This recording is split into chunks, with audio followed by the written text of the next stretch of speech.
Hello friends, my name is Darren Gertis and I do daily updates on what's going on in Ukraine. I am very sorry. We were supposed to do a live stream today at noon and I had a family emergency.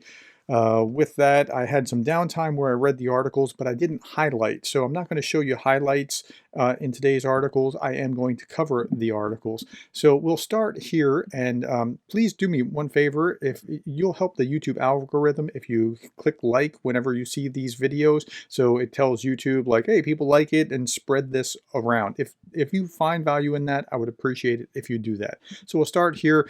Kyiv initiates an international mission to monitor the conditions of Ukrainian citizens in Russian captivity, and there are thousands of them. There are about 6,000, according to one source, at least 6,000 children alone, let alone others that have been deported into Russia.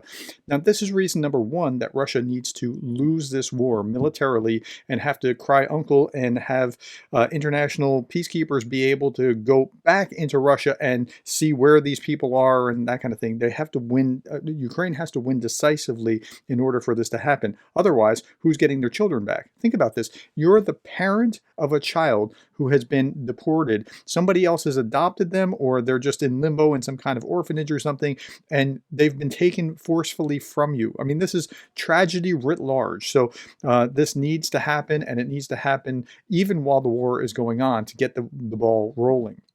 Okay, forced abortion of Ukrainian children. Russia is a clear act of genocide. This is the Kharkiv Human Rights Protection Group, and this is where you get the 600,000 children. I said 6,000 before. I misspoke. 600,000 children. That's a lot of children that have been evacuated into Russia. And yeah, it's bad. Regardless of what the number is, just any child being deported against their will, without the parents' consent, with the parents not knowing where they are. It's just tragic.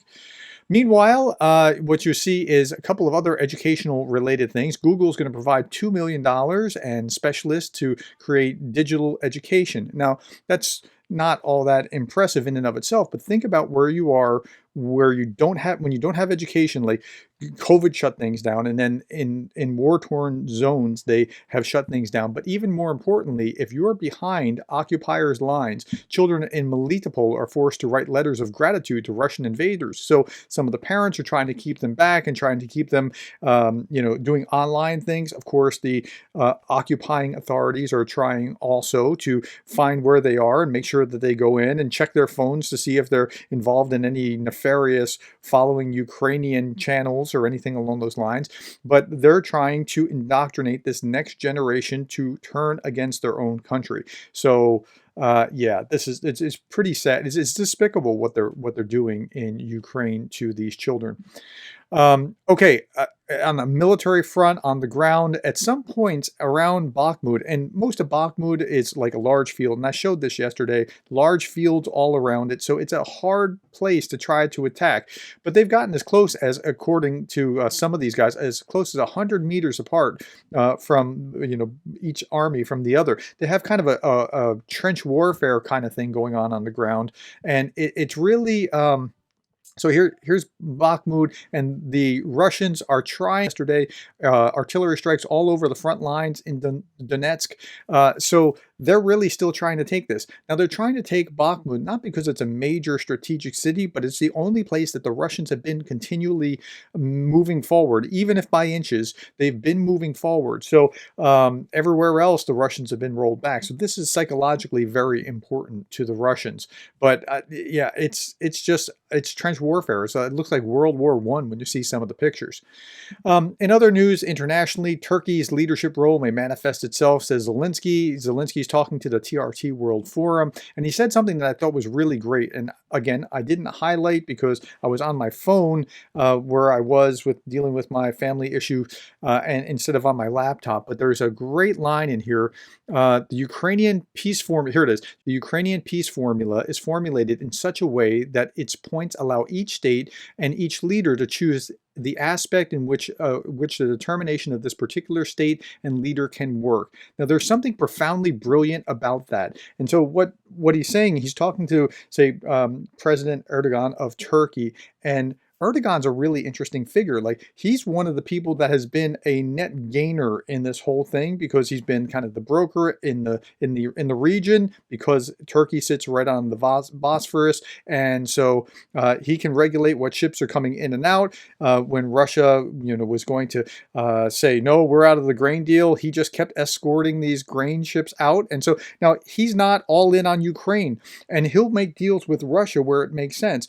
But again, if you follow the interest, and I showed that video the other day again and said, watch that video about following the interest. If you follow the interest of these leaders, a lot of this makes sense. So Erdogan is a net positive figure, but he's not all in on Ukraine. He'll make deals where it makes sense in his interest, but he has been very instrumental in getting grain from Ukraine out to the rest of the world. Okay, let's look at another article here. Putin vows to keep the shelling of Ukraine's power grid as heroes drinks reception. So it's a something to praise particular military units, and he vows that he's going to keep this up. And then he goes and blames the Ukrainian for his power grids, and said essentially, who started it? After all, they started with this terrorism of bombing the Kerch Bridge. No, you were hitting civilian targets much before that. That's not even legitimate, but that's what he's saying, and this is what's being carried in the press.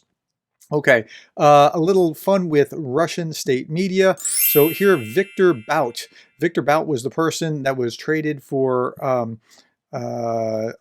our United States basketball player, Brittany Grenier.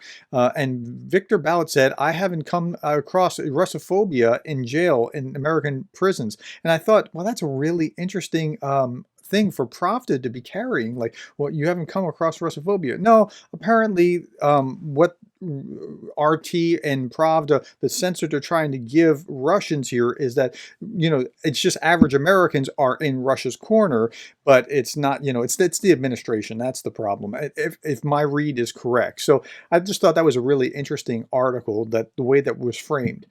UK and USA could be part of the drone attacks on Russian military airfields, says a military expert. And the reason that they said that was because, according to them, the Ukrainian armed forces doesn't have the ability to strike, so it must have been the US and UK helping them strike as they struck these airfields within Russia in the last 3 weeks, or 3 days.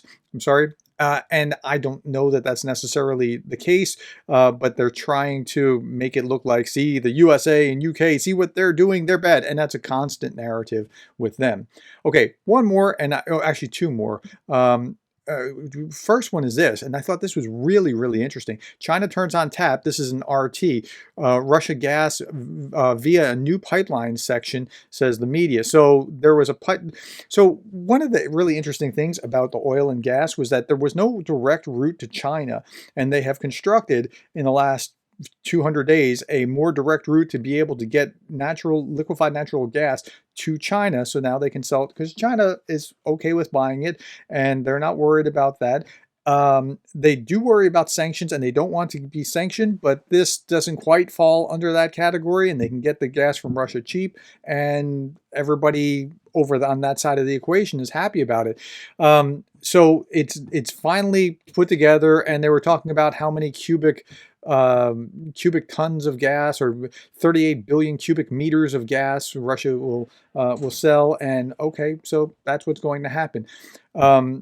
So this is displacing what would have been, say, the Nord Stream pipeline or something along those lines, and Russia is going to be very happy that they're going to be able to sell it. Remember, the Russian economy is built on the sale of energy.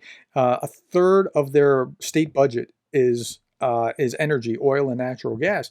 And even John McCain quipped once upon a time, about 2008, 2010, I don't remember, that Russia is a gas station masquerading as a state. And there's kind of something to it. Okay, last little bit. This is not Russian propaganda. This is the ISW. But Putin's been saber rattling for a number of days now, and their assessment was, with German Chancellor Olaf Scholz, their assessment is that nuclear escalation is currently very low, or the chance of escalation is currently low, although I showed you article after article in the last few days where Putin was invoking it, because that's what he does. He invokes that periodically to kind of keep his opponents off balance. So That's what's going on. That's the news. I'm sorry that I didn't get into the nitty gritty and the details like I normally do, but please forgive me. I had that family emergency come up. I'll be back tomorrow. Thank you for your time. If you're not a normal subscriber, please subscribe. I will be back and we'll do this again tomorrow.